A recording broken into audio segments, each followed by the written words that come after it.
Major 5 है।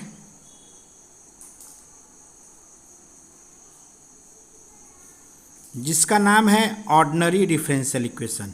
ठीक है, जिसको हम लोग शॉर्ट में लिखते हैं ODE, ऑर्डिनरी डिफरेंशियल इक्वेशन। इस डिफरेंशियल इक्वेशन के चैप्टर से कुल आपको 6 क्वेश्चन पूछे जाएंगे, इसमें किन्हीं 4 का जवाब देना है। ये फर्स्ट चैप्टर पढ़ते हैं और इसका formation of differential equation formation order हमारा एंड पहला ऑर्डर डिग्री। पहला चैप्टर क्या है, लेसन 1 हम लोग जो पढ़ रहे हैं ऑर्डिनरी डिफरेंशियल इक्वेशन। इसमें हम लोग को सबसे पहले समझना है कि डिफरेंशियल इक्वेशन क्या होता है। डिफरेंशियल इक्वेशन, डिफरेंशिएशन जो इक्वेशन के फॉर्म में हो उसी को डिफरेंशियल इक्वेशन कहते हैं।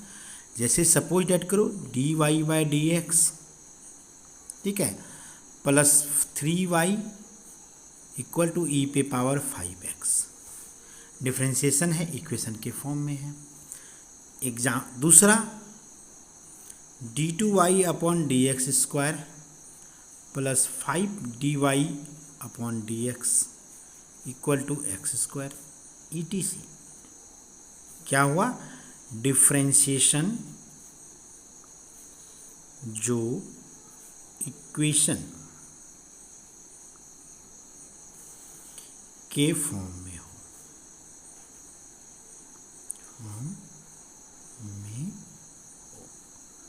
उसी को हम लोग कहते हैं डिफरेंशियल इक्वेशन। अब इसका टाइप, ठीक है, टाइप 2 तरह से होता है।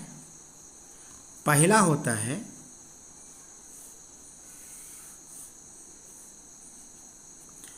Ordinary differential equation, ODE, short में ही लिखते हैं, जो कि हम लोग ज़्यादा से ज़्यादा टॉपिक को कवर कर पाएँ आज के क्लास में। बेसिक जो क्लासेस हो रहा है, और जिसको हम लोग इस बार सेमेस्टर सेम 3rd में पढ़ रहे हैं।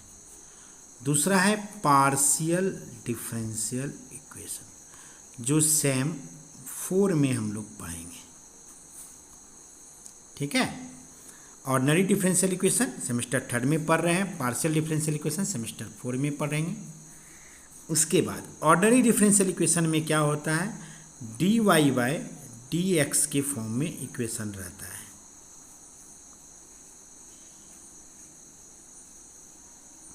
इसमें क्या होगा, इसमें जो है हमारा ∂u/∂x के फॉर्म में क्वेश्चन रहेगा। जैसे ∂2u/∂x²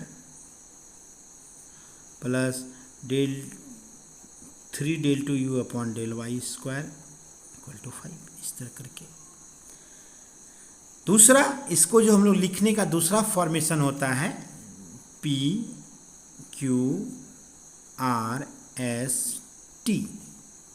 यहाँ पर P बराबर होता है ∂u/∂x, Q बराबर बोलते हैं ∂u/∂y, ठीक है, plus dot dot dot dot RST होता है ∂2u/∂y², ∂x², ∂t, इस तरह के इसका फॉर्मेशन होता है। तो इसको हम लोग अभी नहीं पढ़ेंगे, तो इसको छोड़ देते हैं लेटर ऑन के लिए। हम लोग इस पर चर्चा करेंगे जब हम लोग यह जान गए कि डिफरेंशियल इक्वेशन dy/dx के फॉर्म में जो हुआ वो ऑर्डिनरी हुआ, ∂u/∂x के फॉर्म में जो हुआ या ∂u/∂y के फॉर्म में जो हुआ वह पार्शियल हुआ। तो पहला पार्ट हम लोग जो पढ़ते हैं, दोनों का कॉमन पार्ट है order and degree. Order and degree बहुत ही सरल है। ऑर्डर एंड डिग्री, ऑर्डर क्या होता है, डिग्री क्या होता है, इसकी बातें कर लेते हैं हम लोग। जैसे सपोज डेट करो dy/dx है, y को एक बार डिफ्रेंशिएट कर रहे हैं x के रिस्पेक्ट में, तो ये हो गया फर्स्ट ऑर्डर। अब इसी को हम लोग फिर से अगेन डिफ्रेंशिएशन कर दिए, अगेन डिफ्रेंशिएशन, तो क्या हो गया d2y/dx²। तो ये हो गया सेकेंड ऑर्डर। क्या हो गया, सेकेंड ऑर्डर, है ना। तो तुम्हारा एक बार डिफ्रेंशिएट किए तो फर्स्ट ऑर्डर, अगेन डिफ्रेंशिएशन किए मतलब d2u/dx² इस फॉर्मेट में आ गया तो सेकेंड ऑर्डर, है ना। चलो अब आते हैं हम लोग फिर से इस पे। अच्छा सपोज दैट हम लोग फिर अगेन डिफ्रेंशिएशन कर दिए, मतलब d3y/dx³, तो क्या हो गया, थर्ड ऑर्डर। यही ऑर्डर होता है और डिग्री होता है। अब डिग्री क्या हुआ,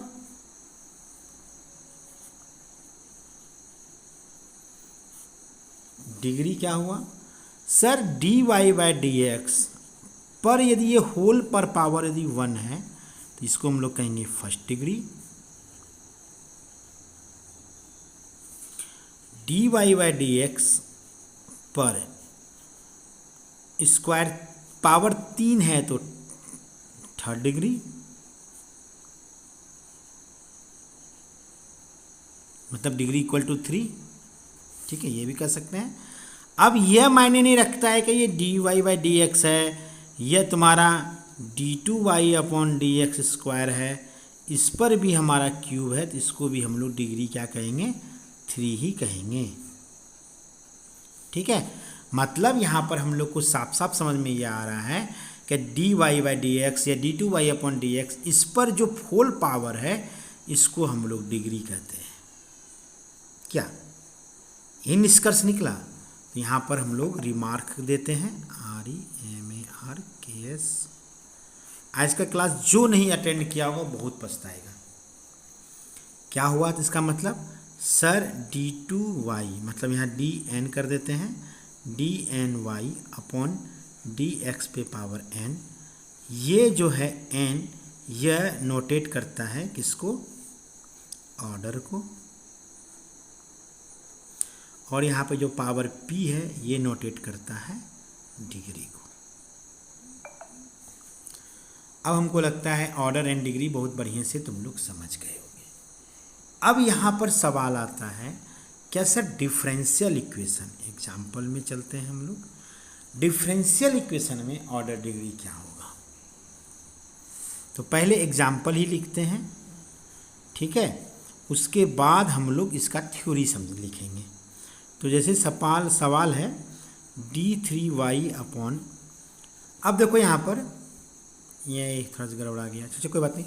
यहाँ पर देखो इसका पहले बताओ ऑर्डर क्या होगा, कोई बताइए, कोई स्टूडेंट बताइए।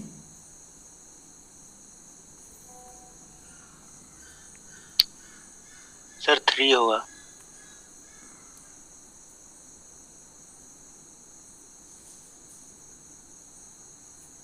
क्या होगा, 3।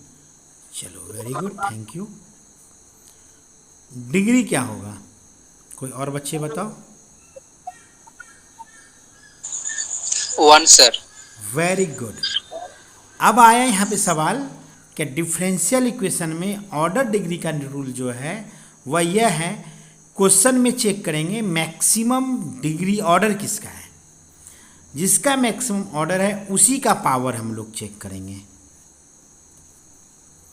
ये नहीं कि मैक्सिमम ऑर्डर देखे 3 है, मैक्सिमम डिग्री 2 है तो ऑर्डर दे दिए 3 और डिग्री दे दिए 2, ऐसा नहीं करेंगे। हम लोग क्या करेंगे, चेक करेंगे क्या मैक्सिमम ऑर्डर किसका है उसी के पावर को देखेंगे। तो ऑर्डर डिग्री का रूल क्या हो गया, RULE रूल, क्वेश्चन में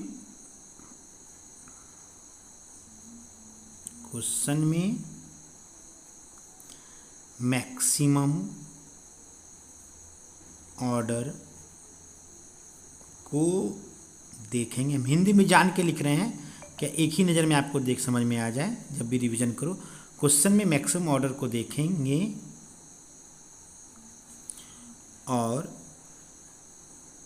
उसी के, ठीक है, उसी के पावर को डिग्री डिफाइन कहेंगे। अब यहाँ पर एक और सवाल मेरे मन में आता है, ये रूल नंबर 1 हुआ। अब रूल नंबर 2 की बात कर लेते हैं, ठीक है। तो रूल नंबर 2 में जो है, पहले फिर एग्जाम्पल देते हैं जिससे कि आप लोग को समझ में आसान हो। और जान लेना, एक क्वेश्चन आप लोग को एग्जाम में ऑर्डर डिग्री से पूछेगा, ऑब्जेक्टिव 1 नंबरिया में, ठीक है।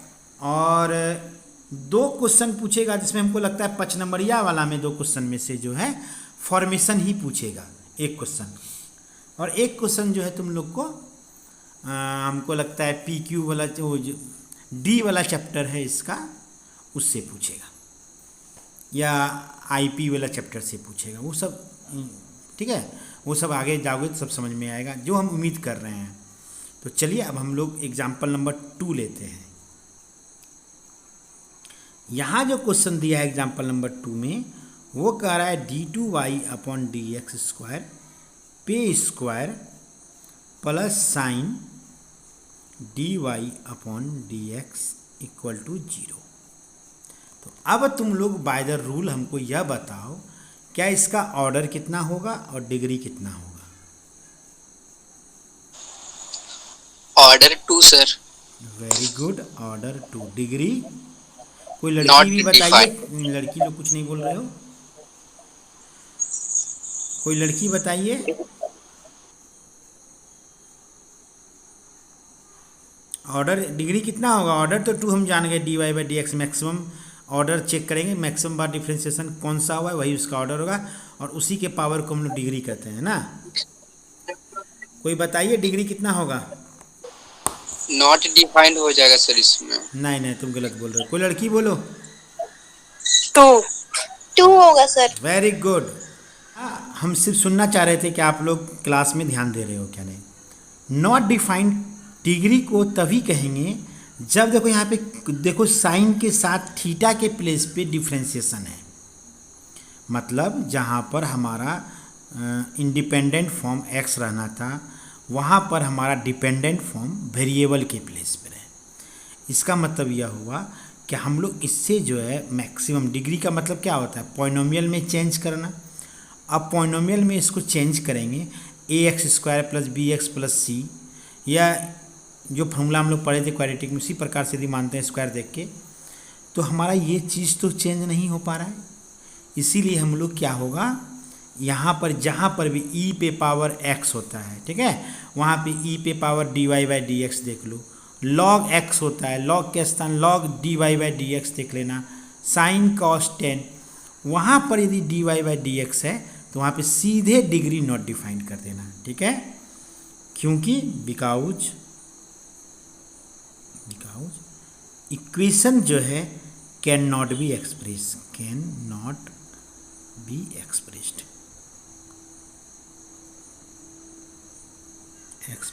एज अ पॉलिनोमियल, ठीक है। पॉलिनोमियल के फॉर्म में हम लोग एक्सप्रेस नहीं कर पाएंगे, इसलिए डिग्री नॉट डिफाइन होगा। अब रूल नंबर 2 में हम वही लिखेंगे। बस ये 2 रूल जान जाओ तो तुम कितना भी सवाल IIT लेवल हो, एडवांस मेंस जो भी हो, तुम्हारा ग्रेजुएशन जैम सब में एक क्वेश्चन पूछता है ऑर्डर डिग्री, अब तुम बना लोगे, ठीक है। तो रूल नंबर 2 पे चर्चा करते हैं हम लोग। चलिए अब नेक्स्ट पेज में रूल नंबर 2 देखते हैं। तो रूल नंबर 2 क्या कहता है, ब्लैक से लिखते हैं, रूल नंबर 1 ग्रीन से लिखे हैं। रूल नंबर 2 कहता है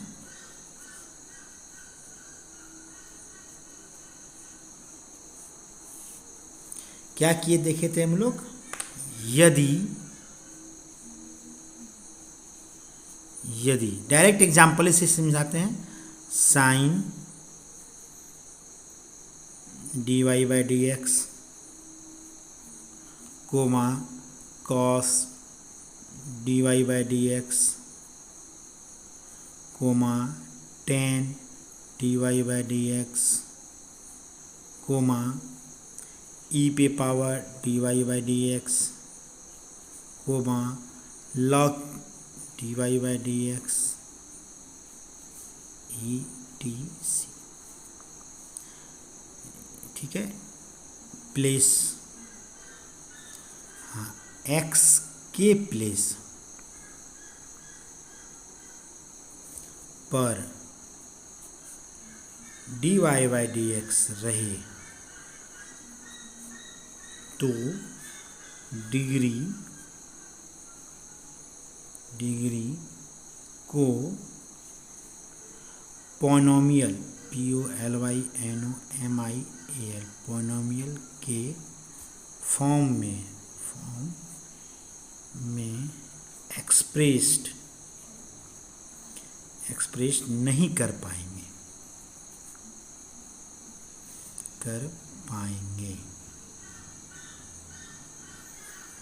जिससे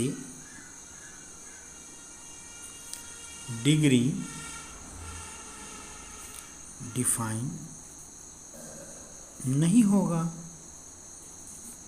ठीक है, बहुत सिंपल लैंग्वेज में लिख दिए। क्या यदि इस तरह का रहे ETC कोई भी जिसमें x के प्लेस पर dy रहे तो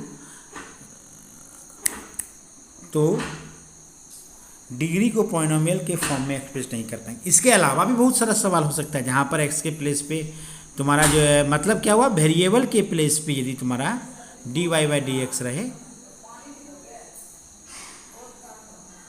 ठीक है, तो ये तुम्हारा हो जाएगा। चलो अब हमको लगता है आप लोग ऑर्डर डिग्री के रिलेटेड सब सवाल पढ़ लिए। बाकी वो आया था वीरेंद्र, क्लास करने आया था ऑफलाइन का। वीरेंद्र ग्रुप में जितना सवाल क्लासरूम में बताए हैं, दिए थे क्लास वर्क में ऑर्डर डिग्री निकालने के लिए चारों पांचों, वो ग्रुप में भेज देना अभी, जिससे यह हो कि सब बच्चा लोग वो सवाल का प्रैक्टिस कर ले। Okay sir.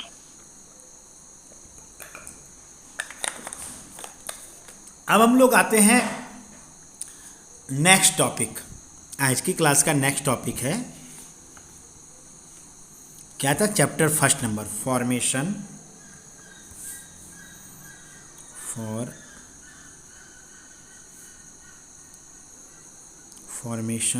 Of differential equation. जैसा नाम से ही लगता है, क्या लगता है, मतलब फॉर्मेशन मतलब बनाना, डिफरेंशियल इक्वेशन के फॉर्म में बनाना, मतलब डिफरेंशियल इक्वेशन को बनाना। तो अब आता है सवाल। तो एक सवाल हल्का सा लेते हैं, हल्का एग्जाम्पल। देखो इस चैप्टर में सबसे बड़ा खासियत क्या है पता है, एग्जाम्पल से ही थ्योरी समझ में ज़्यादा अच्छा से आता है। थ्योरी लिखेंगे फिर एग्जाम्पल देंगे ना तो तुम लोग को थोड़ा अजीब लगेगा, और हम डायरेक्ट तुम लोग को सवाल दें और फिर थ्योरी पढ़ाएं तो तुम लोगों को बहुत हल्का लगेगा। तो चलो हम रूल की बात बाद में करेंगे, जैसा कि हम पहले बोल चुके हैं, a log x + 3। ये सवाल है जो एक पॉलिनोमियल के फॉर्म में है, जिसको कर सकते इक्वेशन एक्सप्रेशन के फॉर्म में अरेंज है। अब इसको हमको dy बाई डी एक्स के फॉर्म में अरेंज करना है। सर यदि कोई इक्वेशन पॉलिनोमियल के फॉर्म में हो, किसके फॉर्म में है, पॉलिनोमियल या इक्वेशन भी कर सकते हैं। अब इसको चेंज किस में करना है, ठीक है, चेंज इनटू डिफरेंशियल इक्वेशन। तो इसके लिए नियम क्या होता है, रूल क्या, हम लोग सर dy बाई इसको डिफ्रेंशिएट करते हैं, ठीक है। रूल क्या होता है, इसको हम लोग डिफ्रेंशिएट करते हैं। रूल क्या करते हैं, इक्वेशन को डिफ्रेंशिएट करते हैं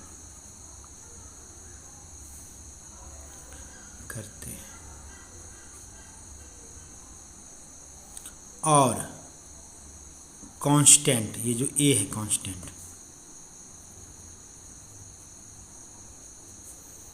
का वैल्यू निकालते हैं।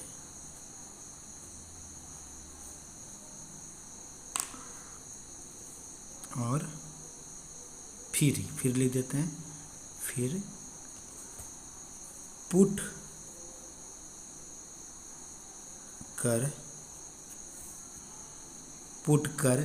के डिफरेंशियल इक्वेशन के फॉर्म में। नहीं समझ में आएगा, हमको लगता है थोड़ा सा लैंग्वेज लिख के गलती कर दी है। इक्वेशन के फॉर्म में अरेंज करते हैं। चलो एग्जाम्पल ही समझ में आएगा। अरेंज करते हैं। मेरी बातों को समझ में नहीं आई, लैंग्वेज थोड़ा अल्टर हो गया है, पूरा विलेजियर लैंग्वेज हो गया, देहाती भाषा। इक्वेशन ऑफ नहीं को, ठीक है। इक्वेशन कौन सा? पॉलिनोमियल वाला। पॉलिनोमियल इक्वेशन को डिफरेंशिएशन करते हैं और कांस्टेंट का वैल्यू निकालते हैं, फिर पुट करके डिफरेंशियल इक्वेशन के फॉर्म में अरेंज करते हैं। जितना कांस्टेंट रहेगा उतना टाइम्स डिफरेंशिएशन करेंगे, ठीक है। जितना कांस्टेंट रहेगा उतना टाइम्स डिफरेंशिएशन करेंगे। नॉट टू, जितना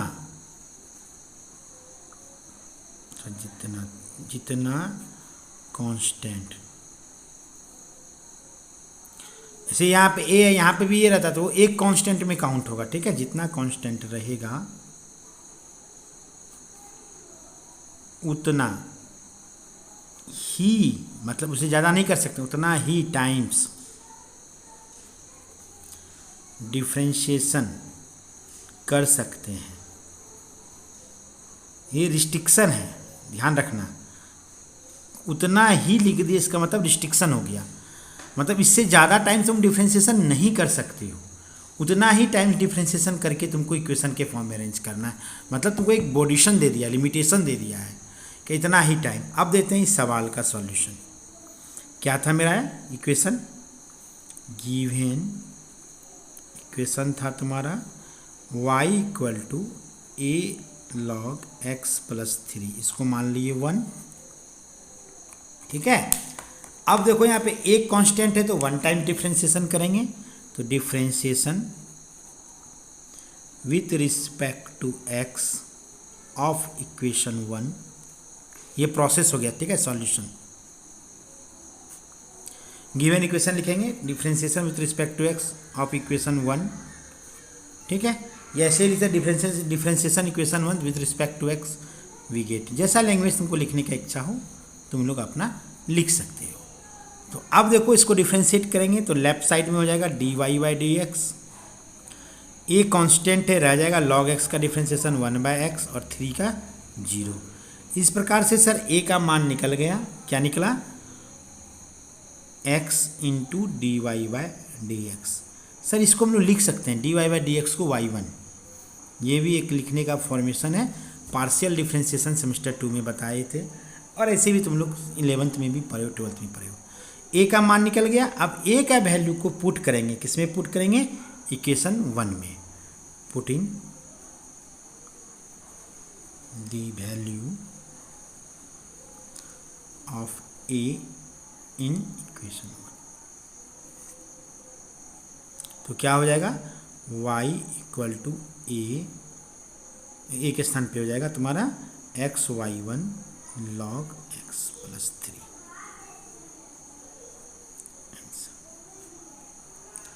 ठीक है, यही तुम्हारा आंसर हो गया। बस कितना सरल सवाल था, कोई टेंशन नहीं था। तो चलो फिर से देखते हैं अब क्या होता है। तो कहोगे सर क्या ऐसा ही नियम क्यों नहीं आप डायरेक्ट लिख दिए, इसी को स्टेप बाय स्टेप लिख देते। क्या हम डिफ्रेंशिएशन करेंगे, ए का मान निकलेगा, ए के मान को हम लोग इक्वेशन 1 में पुट करेंगे। इसलिए नहीं ऐसा नियम लिखे क्योंकि बहुत सारे सवाल में क्या होता है, क्या आपको ए का मान या 2 ठो मान रहा तो दोनों अलग अलग निकालना पड़ता है, या ए का मान आने के बाद क्या होता है डायरेक्टली सवाल बन जाता है। ए का मान पुट करने के बजाय जो है ना, ऐसा होता है कांस्टेंट अपने में रिमूव हो जाता है, कैंसिल आउट होके डायरेक्ट पुट हो जाता है। इसलिए हम अरेंज वर्ड कर दिए, मतलब कांस्टेंट का वैल्यू निकालेंगे फिर पुट करके डिफरेंशियल इक्वेशन के फॉर्म में अरेंज करेंगे। तो जैसा सिचुएशन रहेगा उस अनुसार से पुट करेंगे। तो चलो एक सवाल आया। अब यहाँ पर दूसरी सवाल बहुत इम्पोर्टेंट आता है। क्या एग्ज़ाम में ऐसा ही सवाल देता है? नहीं। तुम लोगों के एक एग्ज़ाम में जो है, तुम मेरी यूनिवर्सिटी SKMU यूनिवर्सिटी की बात करो, हजारीबाग यूनिवर्सिटी की बात करो, नीलांबर पीताम्बर यूनिवर्सिटी की बात करो, ये सभी यूनिवर्सिटी में जो सवाल आते हैं वह प्रॉब्लम जो है आप लोगों को डायरेक्ट लिखा रहता है, find the differential equation of all circle at radius A B, या defined the differential equation of circle whose radius is इतना, हुज सेंटर इज इतना, ठीक है। Find the differential equation of parabola, find the differential equation of ellipse, इसी type के सवाल आप लोगों को वहाँ एग्ज़ाम में आएंगे। तो प्रैक्टिस कर लेना, क्योंकि फॉर्मेशन तो आप लोग क्लास 12 में पढ़े ही हो, और आप लोग आज के क्लास के बाद नेक्स्ट क्लास के लिए होमवर्क भी रहेगा। क्या रहेगा थर्सडे के लिए, कि आप लोग क्लास 12 के बुक को का सवाल बना के रखोगे, जिससे क्या हो, पहला चैप्टर का प्रैक्टिस ज़्यादा कर लोगे तो तुम लोगों को परसों जो क्लास लेंगे उसमें दिक्कत नहीं होगा। चलिए अब हम लोग आते हैं नेक्स्ट बात पे बात करते हैं, एक और प्रॉब्लम लेते हैं, ठीक है। इक्वेशन ऑफ और सर्कल बनाना है और वह ऑरिजिन से पास हो और इसका there centre on the axis पर हो। तो सबसे बड़ा बात है सॉल्यूशन में हमको लिखना होगा क्या इक्वेशन ऑफ सर्कल ऐसे कंडीशन पे क्या होगा, जनरल इक्वेशन के बाद पे। यदि तुम्हारा एक्स एक्सिस पे है उसका सेंटर तो एक्स कोऑर्डिनेट होगा, वाई कोऑर्डिनेट तो 0 हो जाएगा। सपोज डेट करो कोई सर्कल ऐसे करके है इस जगह पर और इसका सेंटर जो है तुम्हारा एक्स एक्सिस पे है, तो क्या होगा, एक्स का कोई पॉइंट और वाई का पॉइंट 0, क्योंकि वाई इस पे है नहीं। तो यहाँ पे लिखेंगे let a, 0 be the centre, ठीक है। हम लोग सेंटर मान लिए ऑफ द सर्कल।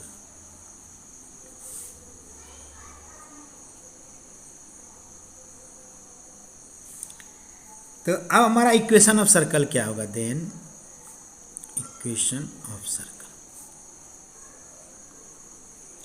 तो फार्मूला क्या होता था, x माइनस अल्फा प्लस का whole square plus y minus beta का whole square equal to are square, मतलब अल्फा बीटा यदि सेंटर रहे तो हम लोग बेसिक फार्मूला से x माइनस अल्फा का x में अल्फा के स्थान पे a माने हैं, x माइनस a का whole square, y minus beta, y के बीटा के स्थान पे 0 है, y square equal to are square. आ गया इक्वेशन ऑफ सर्कल।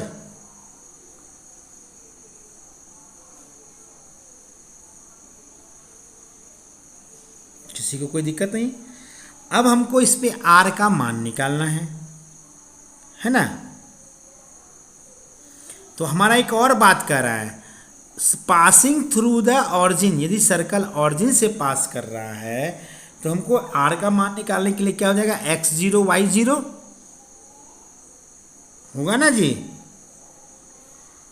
हाँ बिल्कुल, यहाँ पे लिखेंगे since the circle.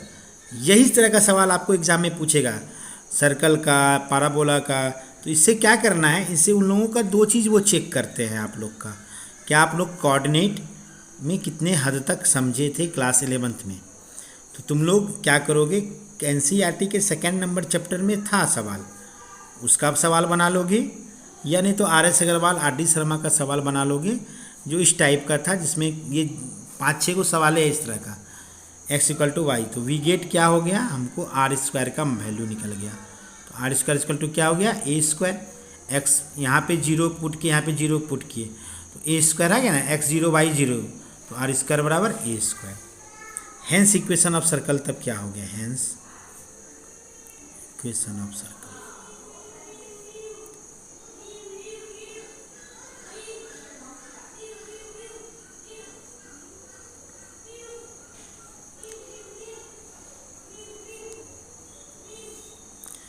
x minus a का square plus y square equal to are square.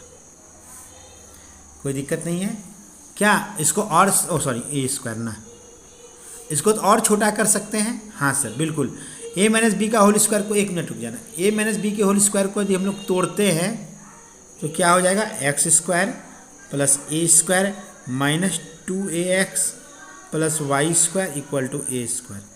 A square cut गया, this implied at x square plus y square equal to 2ax। अब क्या करता है बहुत सारे बच्चे लोग सीधे लिखते हैं since centre is A0 and circle passing through the x equal at passing through the origin therefore x equal to 0 y equal to 0 hence equation of circle is this.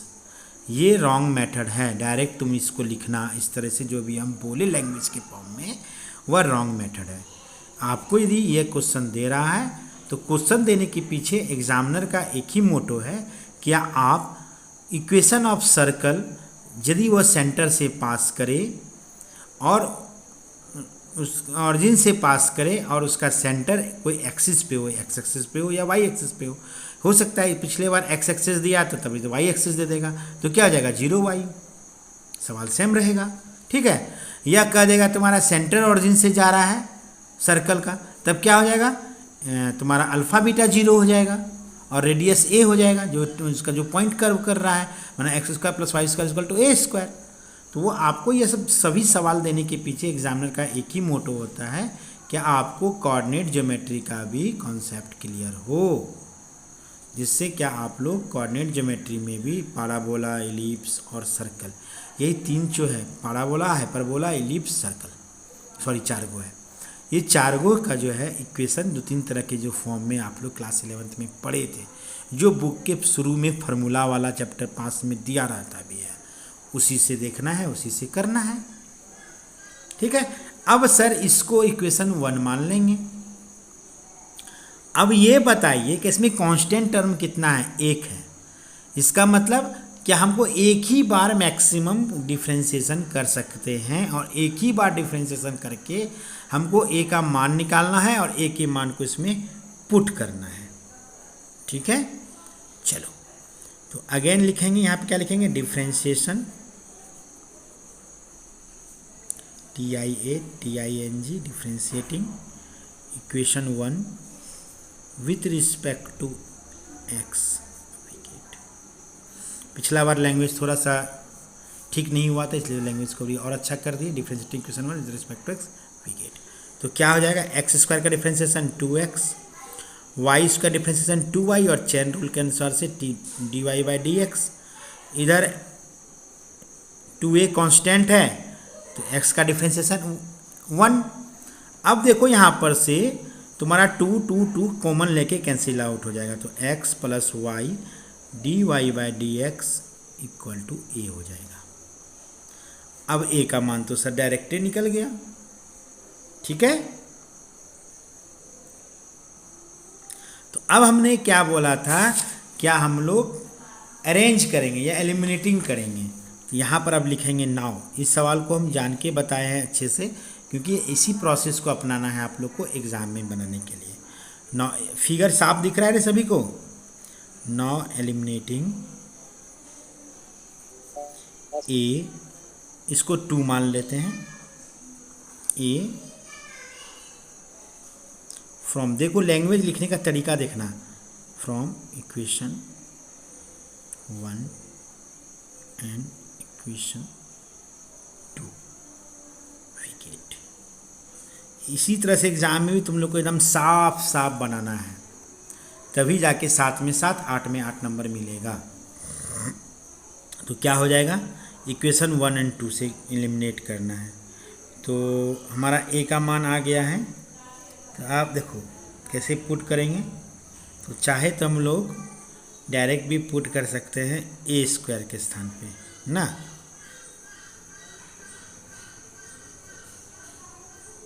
चलो वही करते हैं, तो x square plus y square equal to a का मान क्या है, x plus dy/dx upon dx into 2x हो गया।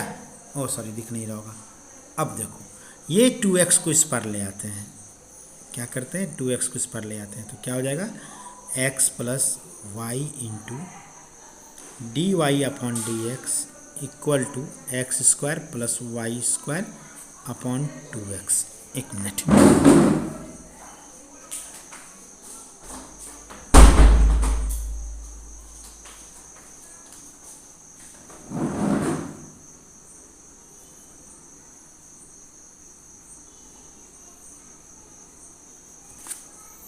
थोड़ा सा सराउंडिंग से आवाज़ आ रहा था, इसीलिए हम उसको गेट लगाए।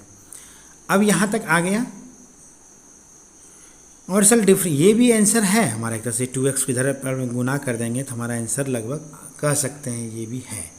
लेकिन एक्चुअली क्या है, आंसर का मतलब होता है एकदम शॉर्ट। तो शॉर्ट करने के लिए क्या करेंगे हम लोग, इसको इस पार ले आते हैं। तो y dy/dx मतलब अरेंज ऐसा होना चाहिए जो लगे क्या हमारा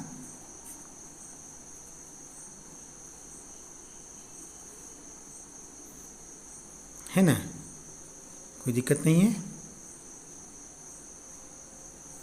तो अब इसको एलसीएम ले लेंगे तो राइट साइड में क्या हो जाएगा, 2x नीचे हो जाएगा और x² plus y² minus 2x²।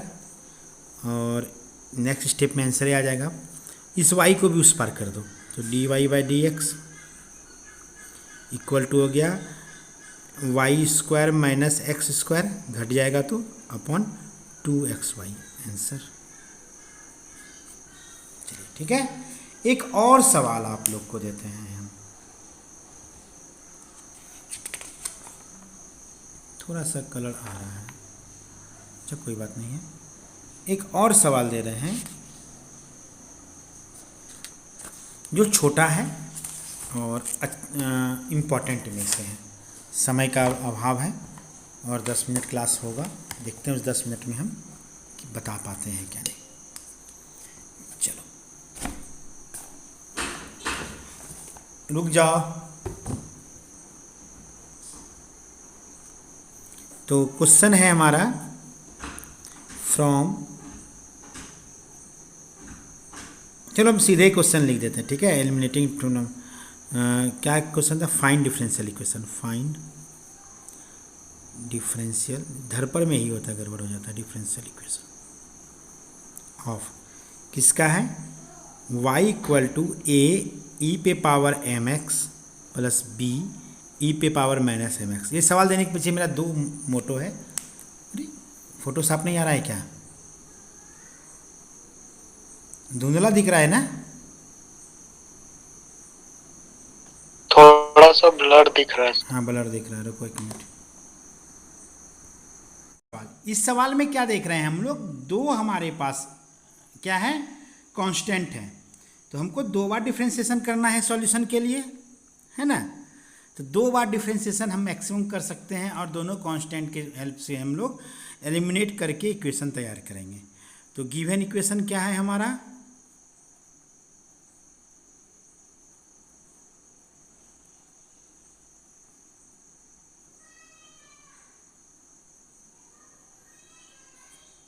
इसको 1 मानेंगे, differentiation equation 1 with respect to x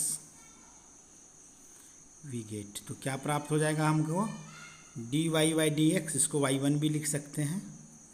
इधर a रहेगा e पे पावर m, मतलब a m e पे पावर mx होगा, प्लस b रहेगा माइनस m e पे पावर mx हो जाएगा। नेक्स्ट स्टेप में हम लोग a m e पे power mx minus b m e पे पावर mx लिख सकते हैं। फिर इसको हम लोग क्या मानेंगे, इक्वेशन 2 y1 बराबर। फिर इसको करेंगे again differentiation by the rule, we get. तो क्या हो जाएगा, यहाँ पर हो जाएगा y2, फिर यहाँ पर a है m है, फिर m आ जाएगा e पे पावर mx माइनस b है, यहाँ पर m माइनस छूट गया, रुको रुको रुको रुको रुको, यहाँ पर भी m छूट गया। तो हो जाएगा b m minus m into e पे पावर माइनस mx। किसी को दिक्कत नहीं है यहाँ पर। अब सर a m² ई पे पावर mx, यहाँ पर minus minus plus b m² ई पे पावर माइनस mx होगा, y2 बराबर। सब लोग देख रहे हो। अब सर m² कॉमन आ जाएगा, तो m² यदि कॉमन ले ली तो यहाँ बचा a e पे power mx plus b e पे power minus mx y2। Sir इसी को तो हम लोग वाई के माने थे, इन वाई था इक्वेशन, देखो यहाँ पर इक्वेशन 1 है ना, तो यहाँ पर हम लोग लिख सकते हैं डायरेक्ट वाई, तो y2 इक्वल टू हो गया एम स्क्वायर वाई। अब यही तो तुम्हारा आंसर हो गया फ्रॉम इक्वेशन 1 आ गया। चलो ठीक, थैंक यू।